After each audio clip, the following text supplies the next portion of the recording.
10 juta untuk mobil tua atau 10 juta untuk DP mobil baru? Pilih yang mana?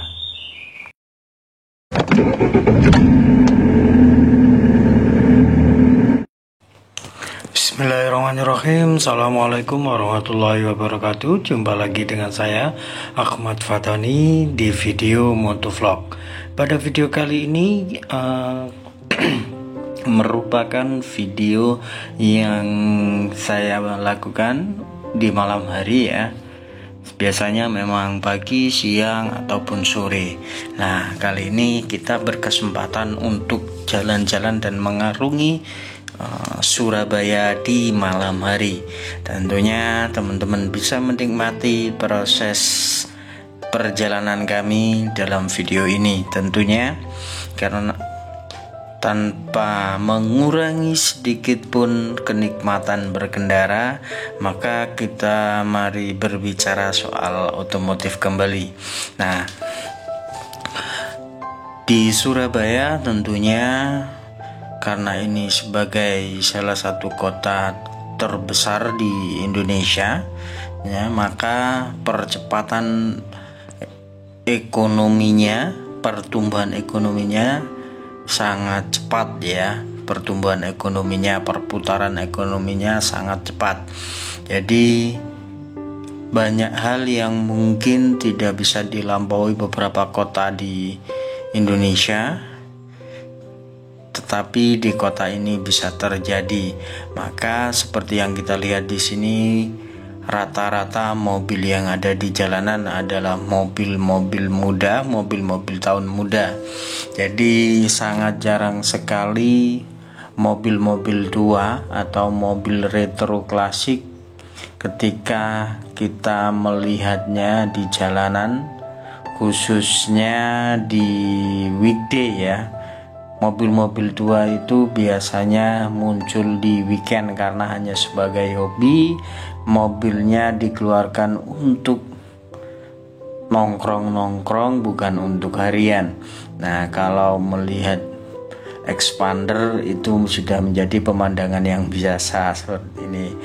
Nah, kemudian kita juga bisa melihat Innova, Avanza, Xenia, dan beberapa mobil-mobil baru baik LCGC ataupun city car.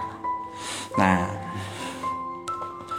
kan tetapi ketika teman-teman misalnya hidup di Surabaya atau di kota-kota besar tetapi belum berani mengambil kredit untuk mobil baru atau tidak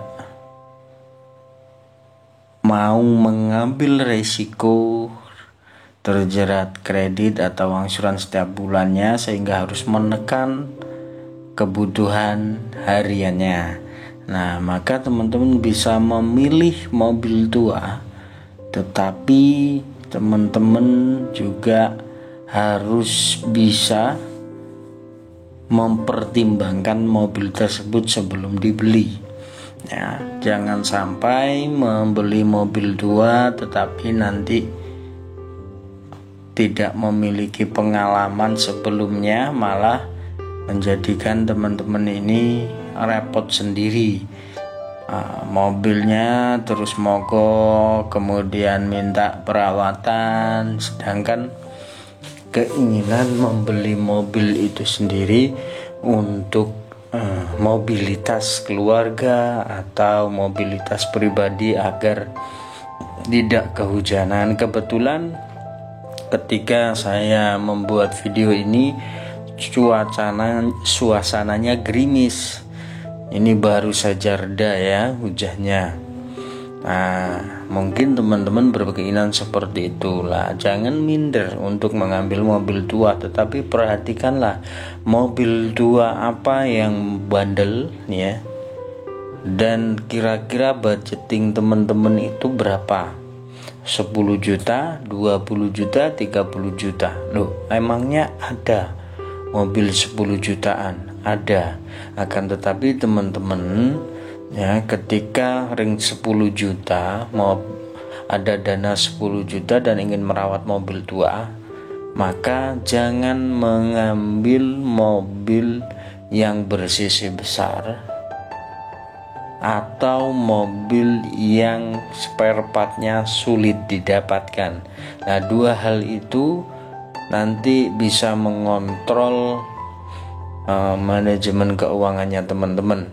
Kenapa tidak boleh memilih CC yang besar? Tentunya nanti akan boros. Nah, bila boros, maka teman-teman tidak bisa memakai kendaraan tersebut untuk kendaraan harian. Kemudian yang kedua, kenapa tidak boleh memilih yang spare partnya sulit? Karena tentunya teman-teman nanti perlu waktu yang lama ketika ingin berbenah atau ketika ingin melakukan perawatan untuk mobilnya. Jadi mobil apa? Mobil tua yang sangat rekomendasi. Nah, ini tentu yang pertama saya rekomendasikan adalah dari Toyota. Nah, karena Toyota dari dulu sudah menguasai market Indonesia. Yang kedua, teman-teman bisa memilih dari Daihatsu. Nah, kalau Toyota bisa memilih apa? Di range harga 10 jutaan. Nah, ini ada Corolla. Ya, Corolla bungkuk tentunya untuk di harga segitu ini kondisinya masih sangat bahan. Nah, karena Toyota ini terkenal mobilnya cukup mahal, maka di harga 10 juta bahannya ini masih sangat bahan. Teman-teman juga harus sangat berhati-hati. Jadi level yang paling aman mungkin teman-teman memilih dari Daihatsu. Nah, di harga 10 jutaan yang mungkin sudah tidak terlalu banyak rewelnya, maka pilih Daihatsu Spirit. Nah, karena Daihatsu Spirit karena ini memang tidak sebandel brand-brand Toyota, maka teman-teman juga harap maklum bila sedikit-sedikit ada perbaikan. Tetapi Daihatsu Spirit ini masih sangat terjangkau, masih sangat mudah ketika ingin membeli spare partnya. Nah, karena Daihatsu Spirit juga ini 1000 cc, maka sangat irit dan bisa dijadikan mobil harian. Nah, tentunya ketika sudah terbeli, teman-teman nanti jangan lupa menyisihkan uangnya 100 atau 200 ribu per bulan untuk perawatan ya, karena mobil tua nanti pasti ada spare partnya yang aus ya teman-teman, sehingga tidak kaget ketika butuh perawatan. Jadi kalau setiap bulan itu disisakan 200 ribu, nanti ketika 600 atau mencapai 1 juta, part apa yang perlu remajakan. Jangan menunggu mobilnya rewel ya, jangan menunggu mobilnya rewel, maka mana yang perlu diremajakan sesuai dengan budgetingnya teman-teman, sehingga mobilnya tidak akan menggoda atau membuat teman-teman ini kok sedikit-sedikit ke bengkel ya, sedikit-sedikit ke bengkel. Jadi maklum ya, mobil tua pasti akan ada perawatannya, tidak seperti ketika teman-teman mengambil mobil yang dari dealer ya, tetapi teman-teman harus merasa khawatir setiap bulannya karena harus membayar angsuran. Nah, bedanya di situ ya teman-teman. Nah, ketika dua hal itu sudah diperhatikan ya, antara CC dan juga spare part, maka teman-teman selanjutnya tinggal bagaimana teman-teman membuat diri teman-teman itu lebih dekat dengan kendaraannya. Jadi upayakan mempelajari mobilnya dengan menonton di YouTube bagaimana cara merawatnya, sehingga teman-teman tahu ya ini part apa, fungsinya untuk apa, ketika ini rewel maka perbaikannya bagaimana, atau mencari video seputar mobil yang dimiliki teman-teman dan bagaimana penanganannya ketika mobil tersebut tiba-tiba ada di jalan, sehingga teman-teman tidak kaget ya, karena pengalaman pertama biasanya itu memang sangat khawatir ketika mobilnya mogok. Maka dari itu sebelum mobilnya teman-teman mogok, maka berkenalanlah dengan mobil teman-teman dengan sesekali melihat kondisi mobilnya, walaupun memang tidak paham ya, tapi dengan menonton di YouTube kemudian melihatnya di otak-atik sendiri ya, sehingga teman-teman bisa memiliki keterikatan dengan mobilnya. Nah, kalau sudah begitu tentunya ini membuat teman-teman bisa selangkah lebih baik ya pengetahuannya, sehingga ketika ada apa-apa nanti tidak bingung. Dan pengalaman yang cukup banyak dialami oleh pemilik pemula atau yang baru memiliki mobil, biasanya sering dikibuli atau diakali oleh para bengkel atau mekanik-mekanik yang curang ya, karena tahu pemiliknya ini tidak begitu paham tentang otomotif atau tentang mobilnya. Maka dari itu teman-teman juga harap berhati-hati di situ.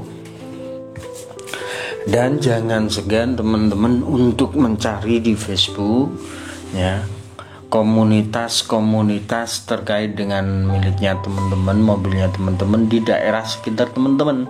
Nah, walaupun tidak berniat untuk bergabung di komunitas, setidaknya bisa mengikuti diskusi seputar mobilnya di grup tersebut. Nah, ketika ada masalah penanganannya bagaimana, lah biasanya di grup tersebut itu banyak sharingnya, walaupun juga banyak guyonan-guyonannya, banyak jual belinya. Lah tentunya teman-teman di sini fokusnya ketika ada salah satu anggota yang mobilnya rewel, teman-teman itu baca komen-komennya ya. Bagaimana solusi dari anggota yang lain ketika ada permasalahan seperti itu. Nah, di sini teman-teman akan menambah sedikit wawasannya dengan mobilnya langsung dari para pemakai mobil yang serupa. Nah, selanjutnya teman-teman yang wajib dilakukan setelah itu yang keempat, maka carilah langganan bengkel yang bisa dipercaya. Nah, biasanya memang butuh beberapa kali keluar masuk bengkel sampai benar-benar dapat bengkel yang pas, yang amanah. Karena di sini yang perlu ditekankan kembali, merawat mobil walaupun mobilnya seharga 10 jutaan belinya, perawatannya tetap mahal ketika kita bandingkan dengan merawat motor. Nah, merawat mobil biayanya lebih besar berkali-kali lipat atau 2-3 kali lipat dari merawat motor. Jadi teman-teman harus waspada ya, harus benar-benar bisa menemukan bengkel yang amanah. Kalau nggak begitu nanti kocek kita terkuras dan mobil kita masih belum selesai masalahnya. Nah, jadi seperti itu ya teman-teman. Jadi jangan minder walaupun punya budget yang terbatas tetapi ingin punya mobil. Teman-teman bisa melakukan apa yang saya sarankan tadi, sehingga teman-teman tetap bisa memiliki mobil tua tetapi tidak mengeluarkan biaya tambahan untuk perawatannya ya. Jadi semoga saja tips-tips itu tadi bisa bermanfaat untuk teman-teman. Cukup sekian, saya akhiri. Wassalamualaikum warahmatullahi wabarakatuh.